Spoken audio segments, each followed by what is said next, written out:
Good afternoon. I call the meeting to order. We will now take evidence from overseas witnesses through video conferencing. Clark, is the next witness ready? Please bring the witness online.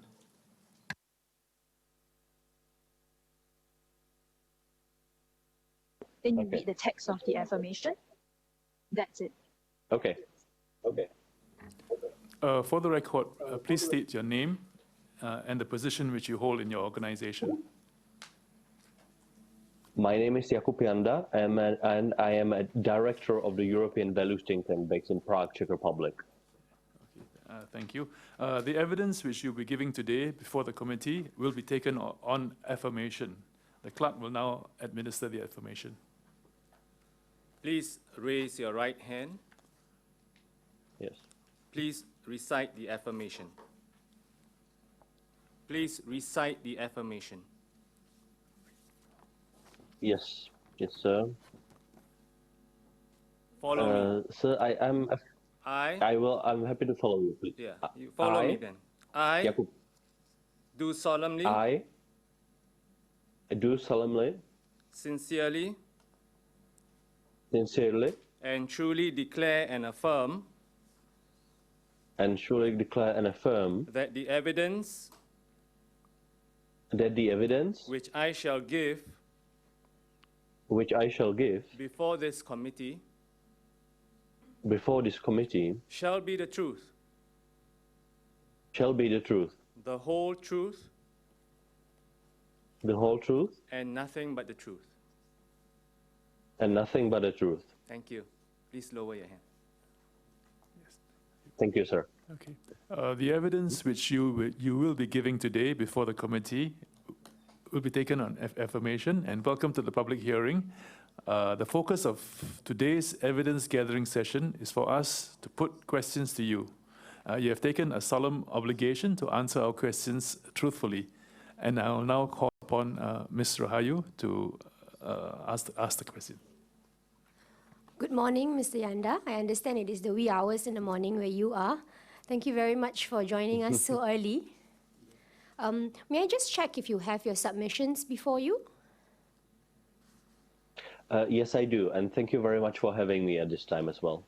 Thank you. I understand that you are the Executive Director of the European Values think tank in the Czech Republic, and you also head the Kremlin Watch program.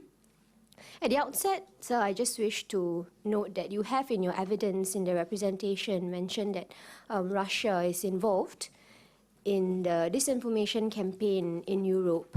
I just wanted to put it on record on behalf of the Select Committee that we do not have any specific evidence on this matter, and we trust you understand that we are not in the position to make any findings in respect of other countries. Yes? Yes, I completely understand. Yeah, yes. But we do want to hear your views and understand your experience to inform us on what we can do for Singapore in respect of handling the issue of deliberate online falsehoods. I completely understand. Yes. All right. So perhaps allow me, how we will proceed with this is that we'll start off with actually going through the different portions of your submissions to highlight the key points, just to put that on record. It's already on record, but just to put it on record and summarize the key points. So at appropriate juncture, you may clarify, and my colleagues later will probably ask you further questions on the matter. So just let me start. We will be looking at firstly your page 1, at paragraphs 1 to 4 of your submission. In your submission, you had explained the motivations and modalities of disinformation operations in the Czech Republic. And I also see, and we've also made reference to that, all the different studies that has been done in that respect. Do you confirm that? And you say that... yes. You say that they have a goal of undermining public trust towards democratic institutions, legitimizing extremists, and undermining public support for the government's foreign policy. You further explain how domestic and foreign political interests and domestic economic interests may align to worsen the threat of disinformation.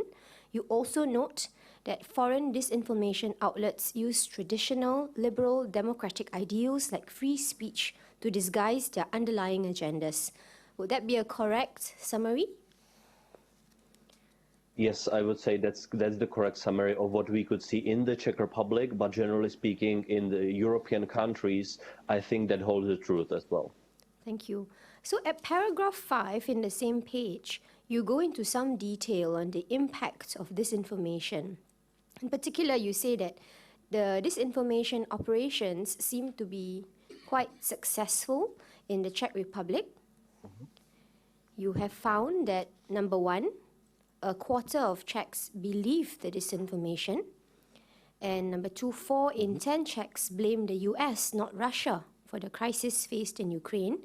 And number 3, 53% of Czechs say that there is propaganda both for and against Russia in the public space and that they cannot trust anything. Would that be correct? Yes, that is correct. That is what various polls and specialized sociological research actually shows in the case of the Czech Republic. And I shall add that in various Central and Eastern European countries, similar data are available, which actually show the extent of this problem. So I'm afraid approximately you could say that 1/4 to 1/3 of the Czech population is very much vulnerable to hostile disinformation, or you could say propaganda as well. It's quite a significant number and I believe it's worrying. Yes, if I could add, I would say that this actually shows that it's not only about the usual small portion of the population, which in any democratic country would be vulnerable to disinformation, mainly by extremist groups. But in many, at least Central and Eastern European countries, you could see how local cleavages have been used by various state actors and their proxies in the domestic situation. Which actually can have a destabilizing effect. And one thing I shall add here is that it's not only about one portion of the population which is vulnerable to disinformation, but the overall impact of this, it could actually limit the policy options of your government, which I think shall be noted very carefully, because it's not only about some portion of the population believing various extremist narratives, but it can actually have impact on the government's thinking as well. And the example I should use here is in the case of the Czech Republic, when there are foreign countries which are trying to influence public opinion, for example, on the matter of Ukraine, you could say that approximately 1/4 to 1/3 of the Czech population believe that Ukraine is governed by a fascist government, so basically by an illegitimate government, which makes it almost impossible for the Czech government to actually support Ukraine with, for example, humanitarian aid, if 1/3 of the Czech electorate actually think that Ukraine's government is run by fascists or far-right extremists. So this is actually what impact it can have on the policy options of the targeted government. So you mentioned it already, but let me also just summarize, because you also described it in detail in paragraph 2 of page 2 of your submissions. You set out the consequences, as you said earlier, of the disinformation. One, in that the public may lose trust in democratic institutions, in free media, and in democratic political parties. You say this already is happening. And anti-establishment political powers will gain ground. Fabricated disinformation stories are making it almost impossible to find constructive policies to deal with issues such as migration, and that in particular trust in the EU is deteriorating because one of the goals is to undermine the country's EU's membership. Would that be correct? Yes, I would say that's correct, and that's unfortunately what we could see in the Czech Republic and in other Central Eastern European countries as well. To put it very simply, if there is a foreign power which wants to influence affairs in the Czech Republic or in other Central Eastern European countries, let's say that they will try to push for various narratives which could be seen as successful in the targeted audience. So, for example, in the Czech Republic, the main pressure point is the Czech membership in the European Union, while, for example, in neighboring country of Slovakia, one of the main narratives would be pushing for the weak point of the Slovak membership in NATO, where there is more support for potential leaving NATO in Slovakia than in the Czech Republic. So the issue would be that if you are a foreign power which looks to Central Europe, you will try to find weak points which you would be trying to press and support local extremists, which could then damage the foreign policy options of the targeted country, be it Czech Republic or Slovakia, for example. Okay, thank you. I think you also added that at paragraph 3 of page 2 of the, you caution against underestimating the Russian influence and the threat of disinformation, because the public broadcasting media will be silenced and politicians, as you said earlier, will be influenced by pro-Kremlin narratives, and that the Kremlin will then have influence over government bodies. Would that be a fair yes, if summary? I could. Yes, please. If I could add very briefly here, what we could see as one of the strong components of the defense against hostile disinformation, that would be, let's say, strong free media, which depends in country to country. But in some countries in Europe, you have strong public broadcasters, such as the Czech Public Television or Czech Public Radio, which do have various boards which control their work, but actually they have strong investigative reporters teams which can investigate, for example, hostile foreign interference in targeted countries. Because what happens in many countries in, I would say, at least Central and Eastern Europe, is that you can have local oligarchs or financial groups which could own some part of the media establishment, which then could turn a blind eye on specific issues. So that is why we are trying to say that it's very important if a country has public media which can serve as a defending springboard, I would say, to some extent, because they can investigate very much freely to what are the current issues, for example. Understand. Thank you. I'll just move on to the last portion of your submission in relation to how Singapore can prevent and combat online falsehoods. At paragraph 4 of page 2, you said that on the principles that should guide Singapore's response, you described foreign disinformation as an attack on the country's sovereignty, and you say that although long-term measures such as media literacy and education are important, the gravity of the threat calls for swift actions. And further on the specific measures that should be taken, you refer to a paper done that was quite extensive. You had laid out 50 specific measures to drive out hostile disinformation influence, and you also proposed reviewing available legal tools to see if they're adequate to counter disinformation operations. So perhaps you want to elaborate on how we could apply what you have learned in the experience to the Singapore's context, which is slightly different from where you are. Yes, I will happily try to, but I have to explain that I am not an expert on the situation in Singapore, so I don't dare to actually suggest very detailed measures. But what I would say that would be the bottom line or the main lesson learned, which we have from studying how countries can respond to hostile disinformation, at least in Europe. I think there are 4 main response areas which any country which wants to defend itself should do. And those are the 4 response areas which are written in our 50 measures report. So let's say first, it would be the government taking this issue seriously and adopting the hostile foreign influence or hostile disinformation as one of the major national security threats into the strategic documents of the country. Because that is the only way how you could actually recalibrate some part of your national security establishment to be studying and countering this specific issue. So number one response area is actually the government taking this issue as a national security threat as one of the national security threats, not the only one. There are other ones such as terrorism, extremism, and other ones, but hostile foreign influence should be one of those. The second response area is actually challenging the content of hostile disinformation, where there is some role for the government, such as there could be teams of strategic communications which are responding to this threat, or, for example, there could be vibrant and strong civil society which can actually be the spokesperson of the nation to some extent, and they could be challenging the content of hostile disinformation.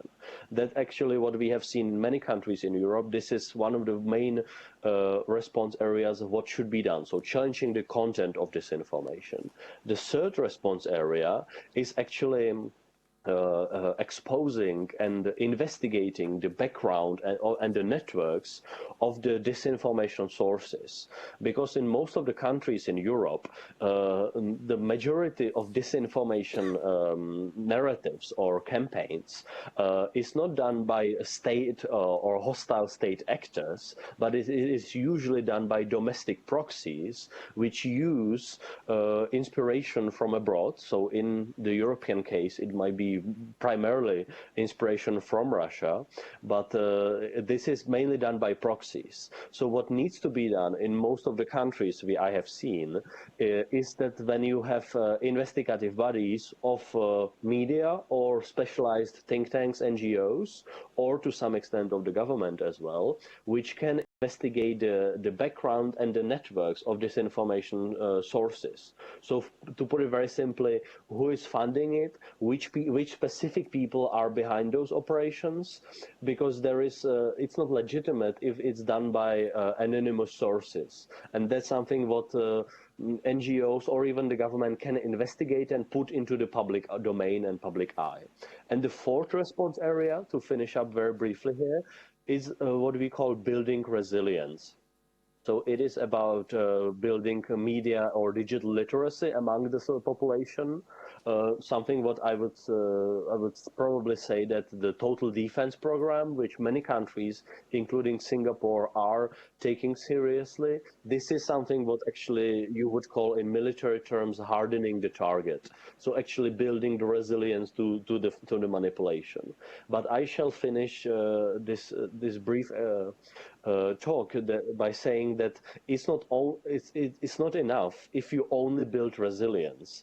I think it is very much visible, at least on what we could see in Europe, that you really need to do all four of those steps. Because if you only keep building resilience, the penetrator or the aggressor, whatever country or entity it would be, will keep pushing you to your vulnerabilities. And because you are democratic societies, you will always have some vulnerabilities. So you cannot get rid of those or all of the vulnerabilities. So it's really important to actually be challenging the content and the background of disinformation sources. So that could be done by various investigations, but to finish up right here, I think what we have done with the Czech government over the last 3 years might be inspirational to some extent, because what is highly needed is what we call a national security audit, basically a review of the state of play of the foreign influence threat, and basically also the projections. So to put it very simply, how can the threat of foreign influence, including hostile disinformation, how can it evolve in next 5 years, for example, if you as a government wouldn't respond to it? And those scenarios could help you show which way it could go forward. So that is another thing which I would really suggest to. Not all of that could be put in the public domain. Many of the analysis of future threats of disinformation need to be classified for good reasons, but they need to be done so that the government can see which way this threat can evolve in the next 5 years. And there are good ways how you could do it. So I'll finish right here, so I'm not too long in this expose. Thank you very much, Dr. Janda. Chairman. Mr. Edwin Tong. Dr. Janda, thank you very much for assisting us, especially at this time of the evening for you. I'd like to just take up the last couple of comments you made to my colleague. And that's really in the last paragraph of your report. If you have that in front of you, my colleague referred you to the two papers, I think, one where you had 50 specific measures that were taken. I'd like to look at that first. Do you have a copy of that report, which is footnote 6, of your report? It's the report that is titled Full-Scale Democratic Response to Hostile Disinformation Operations. Now, if you have a copy of the report, I'd like you to look at the measures. And if you could please turn to page 16.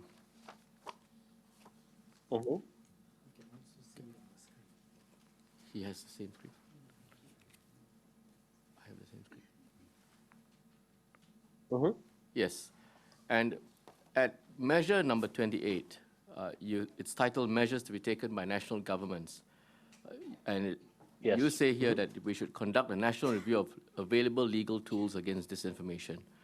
What you're saying here is to look at the suite of legislative regime available to deal with, and in your words, to be able to challenge the content of disinformation. Would that be correct? Yes, sir. Yes, sir. Can I elaborate on this briefly? Yes, please. And this is what we have done when I was working together with the Czech government since 2016. We have also looked at various available legal tools, and every country has a different legal code. So some measures which I would call offensive and some which I would call defensive.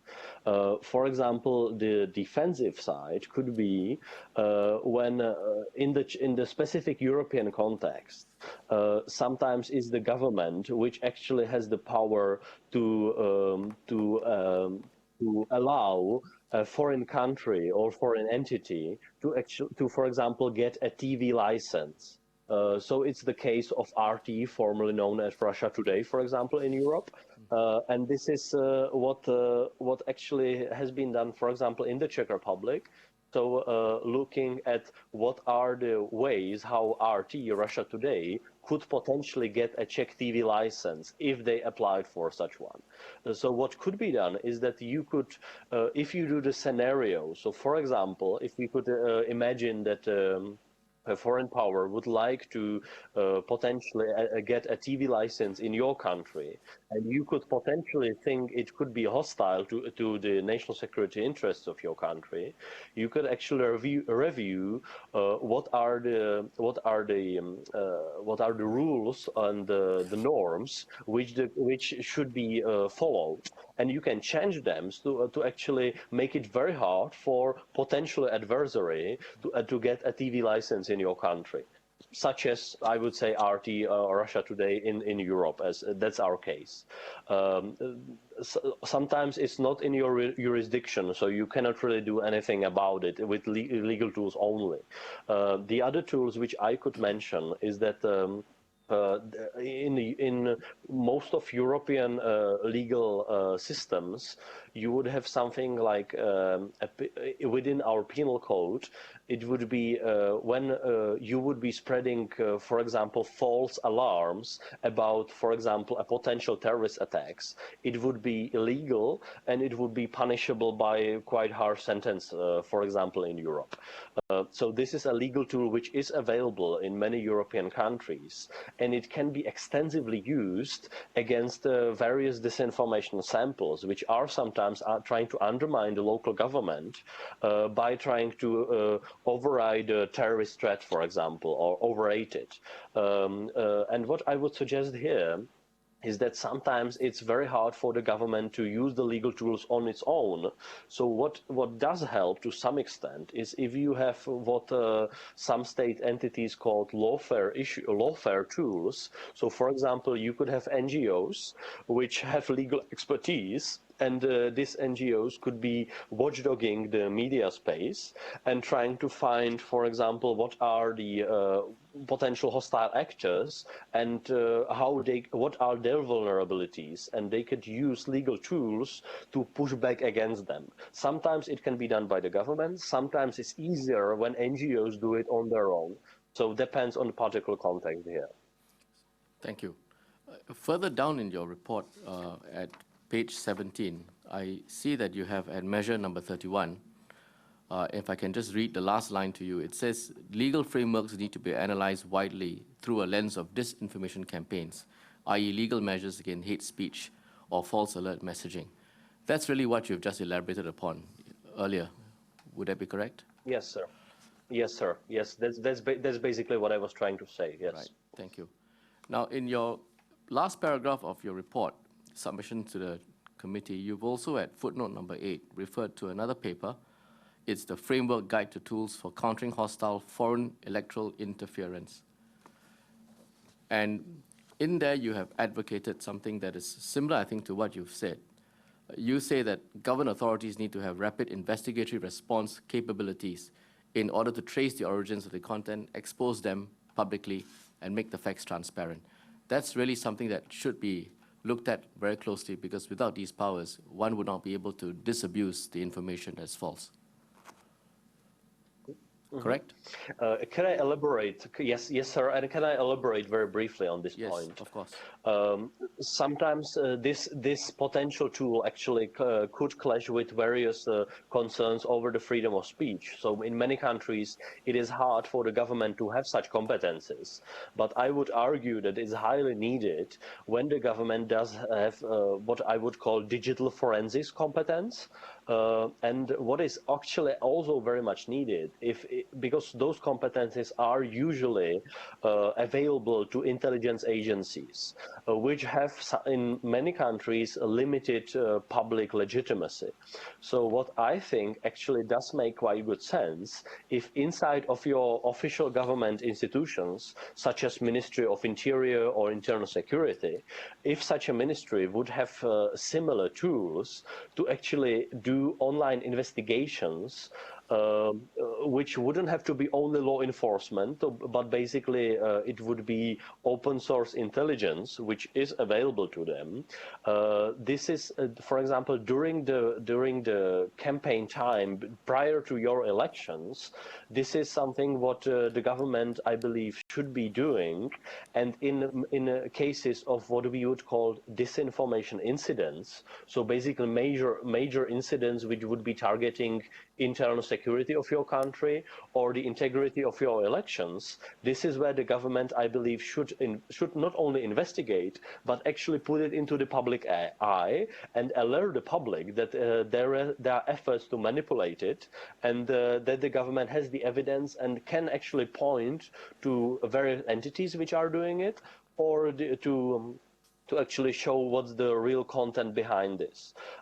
I think this is something what the government should be able to do, and mainly prior to the elections, the government should have the responsibility to its citizens to do so. And if you look, for example, what currently the French administration is proposing or discussing publicly, similar tools should be made available to the French administration in upcoming years if the legislation is passed. So actually this way of thinking is something what you could see in many European countries, where they are actually trying to understand that it's not only the intelligence agencies which should have this role, but also the official part of the government, such as Ministry of Interior, for example. So your point is that the ability to put out proper, real information and conduct open source investigations would sit alongside what we just talked about in terms of the legal frameworks available to national governments. Would that be correct? Do I understand you correctly? Yes, sir. Yes, sir. I would say that the main role here should be done by the civil society, which has much freer role than the government. But in the cases of major incidents where the government, where, for example, foreign power could be trying to infiltrate or interfere in your election campaign, for example, that's where I believe the government should have the capability to investigate it, and the role to put it into the public domain and actually show, look, this is what we could see. This is how we could see foreign power or various entities trying to interfere in our elections, and this is the knowledge or intelligence which we have, and we put it to the public eye. I think you could have great inspiration in the Baltic states. Many of them, such as Lithuania, Estonia, or Latvia, actually have done similar cases when major disinformation efforts were done by various entities. The government or various government bodies has investigated it and put it into the public domain to show to the public what actually is happening. Right. Thank you. Thank you very much, Dr. Janda. Minister Shanmugam. Thank you, sir. Thank you, Dr. Janda. Dr. Janda, you spoke earlier about the 4 steps that you think any government should be considering in dealing with misinformation, disinformation campaigns. Does the Czech government implement these steps? Yes, sir. I would say that if you could see publicly available documents named National Security Audit conducted by the Czech government since 2016, and the core principles which we are trying to explain in our think tank reports, the core principles are written in there. I wouldn't say that all the 50 measures are currently implemented by the Czech government. Not all 50 are done, but the core principles, those 4 major ones, which I try to explain, those are right now the official Czech government policy after the national security audit was conducted by the government since 2016. Understand. Well, that brings us to, I think, the nature of the problem we are dealing with. Though, there is a very high level of literacy in the Czech Republic, and people are very aware of the, as you put, the Russian threat and attempts to undermine Czech sovereignty. And even though the Czech government has implemented the core principles, I think earlier on in your evidence, you pointed out that between a quarter and 1/3 of Czech citizens nevertheless still believe the propaganda and the misinformation. That would be correct? Yes, Correct. That's correct, sir. I would say that the problem is still very huge. We are not in a situation where everybody in the population would understand the threat heavily. I'm afraid it's a long-run game, actually. Long run. And so I think really what we are looking at is the various measures that you have identified are measures that can be considered. And however, the reality is, even taking the 4 core principles, you have to be prepared for a substantial amount of misinformation, disinformation circulating, and really even impacting on your sovereignty and your foreign policy. Right? Yes, sir, I think that's correct. I'm afraid that even if you implement various measures which we are proposing, it will take several years at least until they will have effect in the society. I mean, if I could use an example of counter-extremism policies in other area, even if you implement them right today, all of them, the problem will not go away in a matter of single years. I'm afraid this is really a long-run game. So this is it will really take time before it will have a real impact in those countries. Right. There is one other area that I would like to explore, but if it's not your area of specialty, please say so. Because you have put forward these recommendations, particularly say the 4 core principles.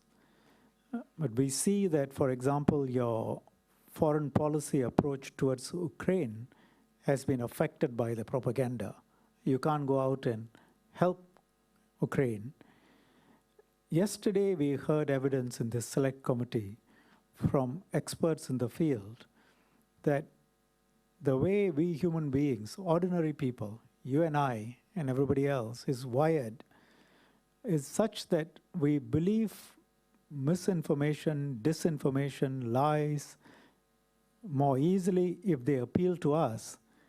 And subsequent fact-checking and putting out the truth, whether it's by the government, whether it's by the civil society, whether it is by NGOs outside, doesn't really catch up with the lies and perversely often reinforces the lies. So people who believe that Czech Republic should not support Ukraine and that Ukraine is run by fascists will continue to believe it even after you put out the truths in the way that you have described in your country. And it seems to me that maybe up to 25% to 35% of Czechs are not persuaded by the facts, even as of now. And it is a very, very challenging task. Would you agree? I would agree, sir. I think what you have described, the confirmation bias principle, is unfortunately something what we have to deal with all the time. So it is correct that fact-checking or debunking of disinformation actually doesn't solve the whole problem. I completely agree with this, and there is quite a lot of research which actually shows that it really doesn't kill the problem, let's say. I think what debunking of massive disinformation does pretty well is that it exposes the problem, and it shows, at least to some people who are willing to listen sometimes, that they might be misled. You are correct, and I think there is much evidence in the research area which show that the people who are, let's say, what you could call the true believers or the hardcore believers who have ideological setting in their own mind to, for example, to believing in far-right narratives, you cannot change their mind with fact-checking. But in most of the societies which I know, it's the portion of the true believers, of people who will be like demagogues, who will only believe to what they want and who will despise the reality and the facts. This number of people is not the majority. So if you are a mainstream government, let's say, or a mainstream politician, you are not competing for the far right or far left electorate. I think what should be the ultimate goal of ourselves, such as hopefully the expert community or the mainstream political leaders, it should be what I called defending the mainstream. So defending mainstream politics from the extremes. And people in the political mainstream actually, to some extent, are willing to listen to various debunking or fact-checking. Right. So it's not a cure for the whole problem, but it can actually show the extent of the issue of misleading manipulation, for example. Okay. So I think it's important to understand to which part of your society you are trying to talk to, right, because you obviously cannot change the mind of the far right or far left extremist groups. Understand. Your 1 quarter to 1/3 of Czechs who continue to believe in some of the lies, would you put them as, would they come within the classification of extremists as you just described? How would you classify them? I wouldn't say. It depends on particular question, because some of them, I mean, we have data to show that there is some portion of extremist views within the society, which actually would be somewhere around 20 to 30%, which is very high, I have to admit. Right. And those people, if I speak specifically about extremism, it's for example when people would be willing to abandon the democratic regime or some major components of it. This is the classical definition of extremism, as such as the Czech government would use it. So it's not all of the ones which believe in disinformation are extremists. That's what I wouldn't dare to say. But some core of the believers in massive disinformation actually have extremist tendencies. When, for example, for them, at least according to our knowledge, for this type of citizen, let's say, or believers, for them disinformation is only a tool how they can kick back against the mainstream or moderate politics. I think you could see it in the United States, for example. Some part of the Tea Party movement, or which are present in the U.S. politics, for them creating disinformation is actually a way how to punish the mainstream or moderate politics. And this is, I'm afraid, what you could see in many other countries. So it's not only about hostile foreign influence, but many domestic groups are using disinformation in the domestic struggle. And we have seen it in many European countries, how usually the far right and the far left uses this tool against the moderate political parties in the domestic struggle. Thank you very much, Dr. Janda. Thank you, sir. If there are no further questions, Dr. Janda, thank you very much for your participation and your contribution to the Select Committee hearing. We will be sending you a transcript of today's events. If there are any corrections or amendments, please make the corrections and send it back to us. Once again, thank you very much. Thank you very much, Mr. Chairman. I will happily do so. Thank you.